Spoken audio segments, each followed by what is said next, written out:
So far this year, Valve has already released two new pieces of hardware, the Steam Machine and the Steam Controller, both designed in a way to allow you to get access to your Steam games from the living room, sitting on a couch for the 10-foot experience.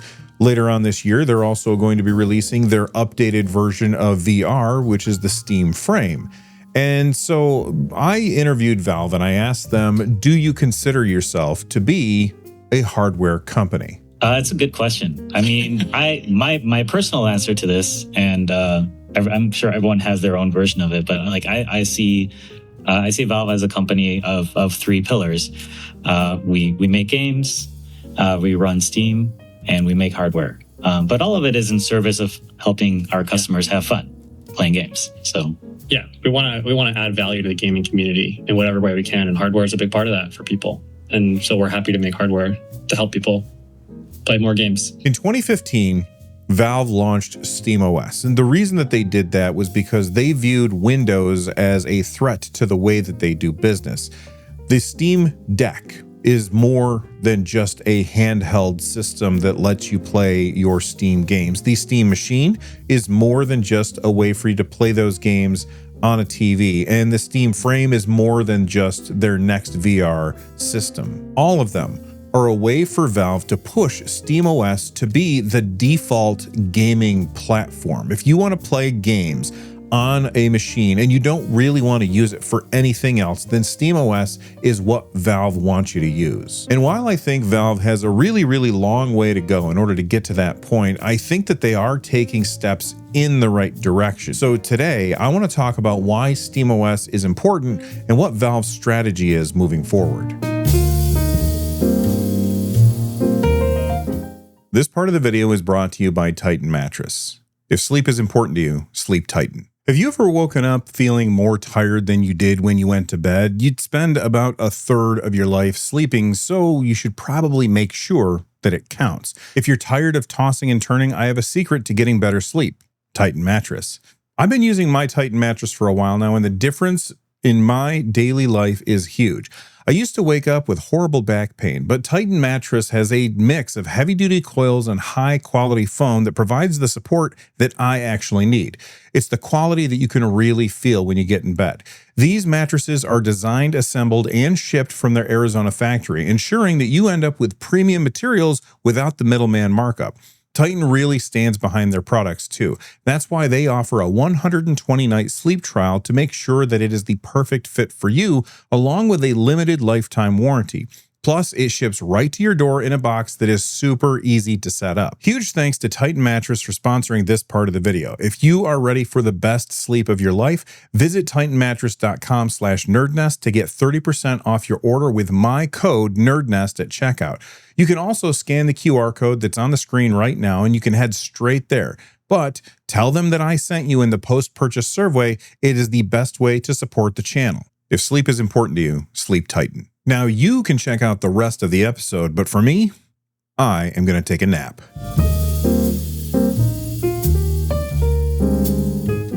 Gamers are not a monolith. We definitely get segregated into different groups. Some people really want to be able to find a way to push hardware as hard as they possibly can to eke out that last little frame of animation so that they have the smoothest possible gameplay that looks absolutely the best, with the best ray tracing and all of that stuff.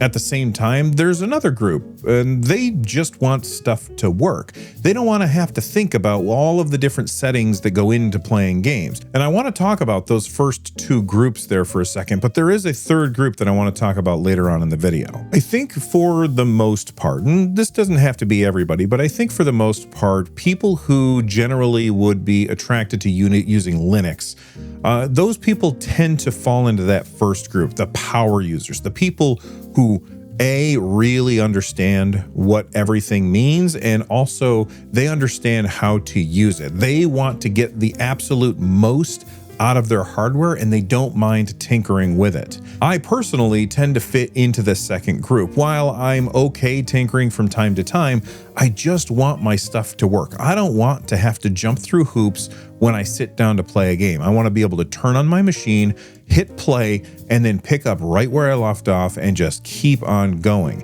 any kind of friction that slows me down generally stops me from playing, because I can find better things to do than tinkering with the hardware and software that I'm running on my system. And sure, I tend to do benchmarks from time to time, but that's not really the kind of, and I hate using this word because it's not what I consider myself, but reviewer that I consider myself to be. I always kind of look at hardware and I say how it feels to use, what I like about it, what I don't like about it. I've never been a raw numbers kind of person because, in my opinion, numbers never tell the entire story. Now, first off, I want to make sure that I point out that there are tons of different distros of Linux out there that you can have exactly the setup that you're looking for. But for most people, I think the default go-to gaming operating system has been Windows. And even though I personally think the UI sucks and there's things about Windows that I don't like, and we will definitely talk about those later on in the video,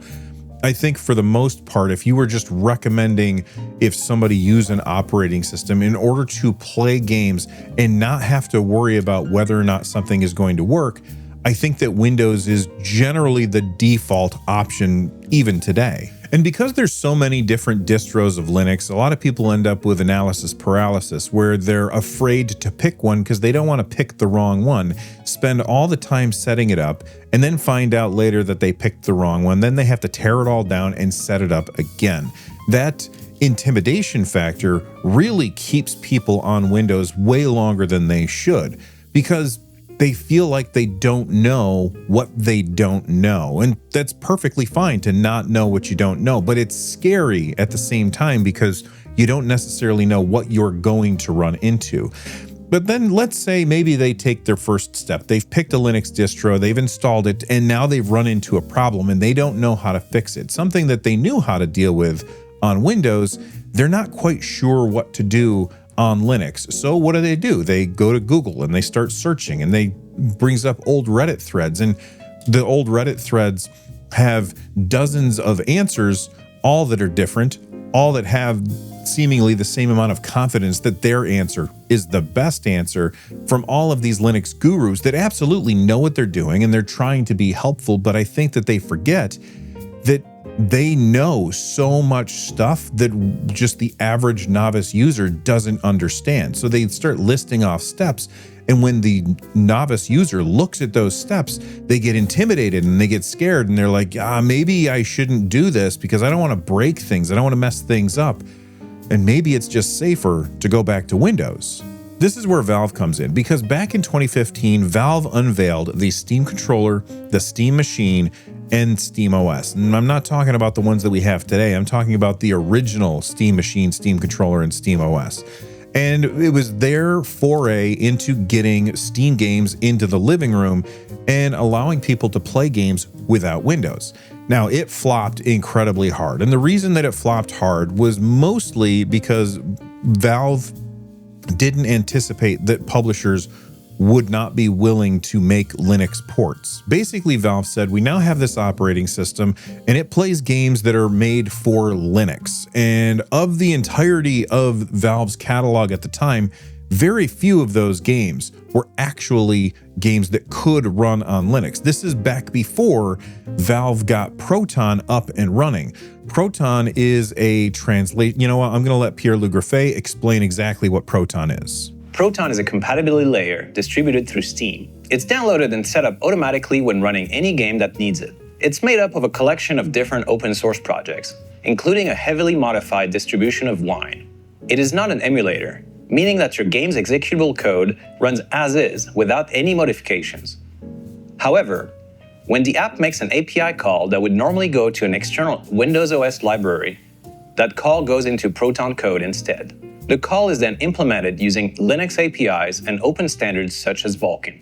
After a few years of development, an initial version of Proton was released to Linux users for testing in 2018. Since then, with their helpful feedback, we have been continually developing and releasing new features to improve game compatibility and performance. The effort is directly supported by Valve through our partners, our Codeweavers, as well as our own open source graphics group. And the Proton translation layer absolutely changed the game for SteamOS.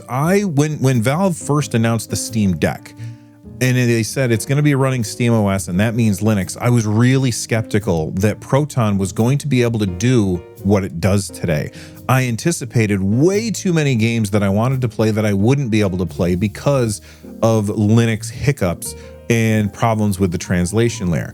But what actually happened in reality is almost every single game that I threw at the Steam Deck ran just fine, outside of performance issues because the Steam Deck is low-powered hardware, but Linux was absolutely 100% not the issue. And Proton works so damn well that if you're not playing games that use anti-cheat or DRM that don't work on Linux, for the most part, your games are just going to run. Almost all of the games that I have in my Steam library of over 1,000 games, almost all of them run just fine with no problem at all. So much so that now my main gaming rig is a Linux operating system device. I don't use Windows to play games anymore. Valve's distro of Linux, SteamOS, is a lot different than other distros, and that's because it's what is called immutable. Essentially, it can't be changed by the end user. There's very little customization that you can do, and that's actually a really good thing for somebody taking their first step into the world of Linux. To most tinkerers, this sounds like a really bad thing because they don't have control over what their system can do.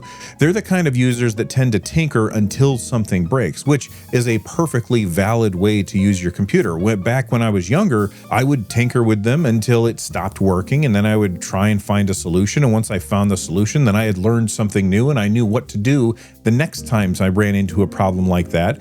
So then I would repeat the whole process over again and tinker until it broke again, find the solution, rinse and repeat. However, these days I really like the idea that I can't screw up the operating system. No matter what I do to it, it's always going to just boot up for me because it is immutable and it cannot be changed by me. It's like a little security blanket that allows me to feel confident then I can go in and change a few things and my system is still going to work when I'm done with it. Now, most people have been using Windows for long enough that they already know how to fix most problems that arise, which is why people are not super excited about transitioning to a different operating system. So let's talk about why somebody might actually be ready to move away from Windows in towards Linux. And number one, I think it has to do with performance. Windows is this house of cards built on top of a house of cards built on top of a house of cards, and it has all of this legacy code behind that is there in order to support all of the things that people have been doing on Windows for decades. It's hard for a company the size of Microsoft to change directions very quickly without leaving a bunch of users behind. And leaving a bunch of users behind is inevitably going to tick those users off, and then they're going to leave Windows entirely. So I understand why Windows has to change very, very slowly. It's, I'm sure that you've heard this analogy before. It's like a giant oil tanker trying to change directions where somebody smaller and more agile can change directions at the speed of a speedboat then. But because of all of this legacy code and the inefficiencies in Windows, it leads to performance hits that you don't really need. And when you do a direct comparison between games running on Linux to games running on Windows, what really shocked me was the fact that the games running on Linux tended to run a few frames faster. It's not a huge amount, but it's definitely better. And that is something that I did not expect. Back when Valve first announced the Steam Deck, I expected that games running on Linux would run a few frames per second slower on Linux because they have to go through this translation layer. But that's because it's not actually emulating Windows. It's just changing the API calls over to Linux API calls as they're needed. It's not rewriting code in real time, so you don't actually get that performance decrease that you expected. When you combine this with the fact that Linux distros, especially SteamOS, are so much thinner and lighter than what we have on Windows, it just makes the games run better. And you don't have to take my word for it. There are tons of other videos out there from people who do really intense benchmarking stuff comparing the exact same hardware running Windows and running Linux And what they found is that Linux generally tends to run the games better. I even did a comparison video, which I will leave linked down below. Although I will say I'm not the benchmark guy. Like I said earlier, I'm more of a subjective reviewer instead of an objective reviewer. Another reason that people are looking to get away from Windows is Windows has been making a lot of moves lately that have felt kind of creepy. You look at things like Windows Recall, where Windows is constantly taking screenshots of your desktop in order to save information for later. Now, of course, they're doing this in order to be helpful to you, but I don't trust Microsoft to protect my data the way that it needs to be protected if you're constantly screenshotting my desktop without asking me to. That kind of thing feels wrong. And then you combine the fact that Microsoft just keeps on injecting ads into my Windows experience. Windows, which I paid for, you buy a PC, part of that cost is that you are buying Windows. And then you've got this thing that you've paid for, and they're constantly advertising to you, collecting telemetry on how you use your machine and sending all of that information back to their servers so that they can use it to train AI for something. Now, maybe they're not using it to train AI, but I don't know if they are. And if I don't know that they are, then I'm going to assume that they are. And it just makes me really not trust what they're doing. And because that trust feels like it's being broken and, no amount of complaining seems to get Microsoft's real attention on this, I feel like people are looking for an off-ramp, a way to get away from using Windows, because really their machine is something that they're only using for video games and they don't need anything else on it. What if Valve wants to be the default operating system for gaming, I think all of the things that I've said so far aren't necessarily enough to help them make that transition. Because remember at the beginning, I said that there were 3 groups. Well, I've only talked about the 2 groups so far. The third group, those are the console gamers, the people who only play games on a console. They want to buy a box, they want to put it under their desk, they want to put it under their TV, turn it on and play games and never have to think about what they're doing. This is why the user interface for SteamOS is so important. When you turn on a SteamOS device, it does not boot to the desktop. It boots directly into gaming mode, which is exactly what it should do because it is a gaming focused machine. It is just for playing games. And putting all of that extra stuff out of your way so you never have to look at it unless you want to is a really important thing to do. Even Microsoft admits this because after SteamOS came out, Microsoft decided that they needed to update their user interface, and they took some steps in the right direction when it came to Xbox mode on Windows. But I used Xbox mode on my main PC for about a month, and before I was like, you know what, I'm tired of this and I want to go back to the Steam big picture interface.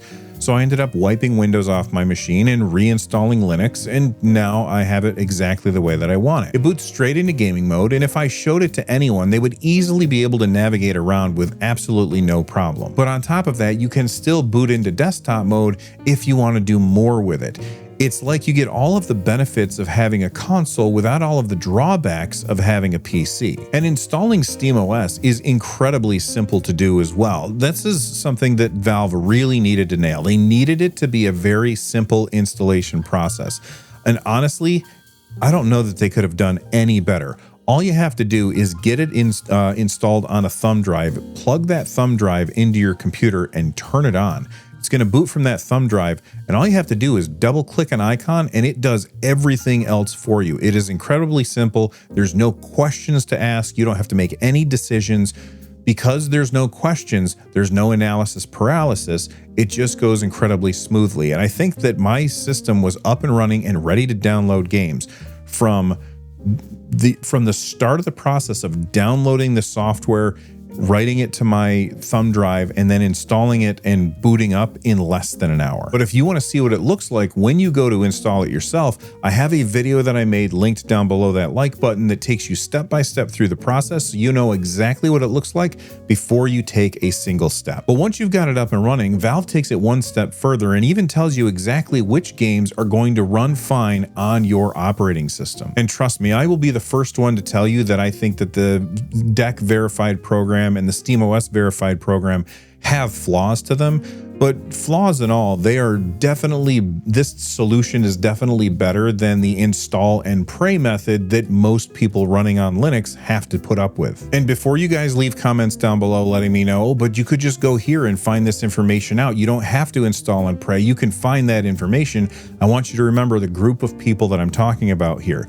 These are the people that have just a console. They are used to things just working, and they don't want to have to go and do research before buying a game. They just want to look at a trailer, see if the game is going to work on their system without leaving their system, and hit buy, and then be able to play it without having to think about it. They aren't interested in tinkering. They want plug and play, not install and pray.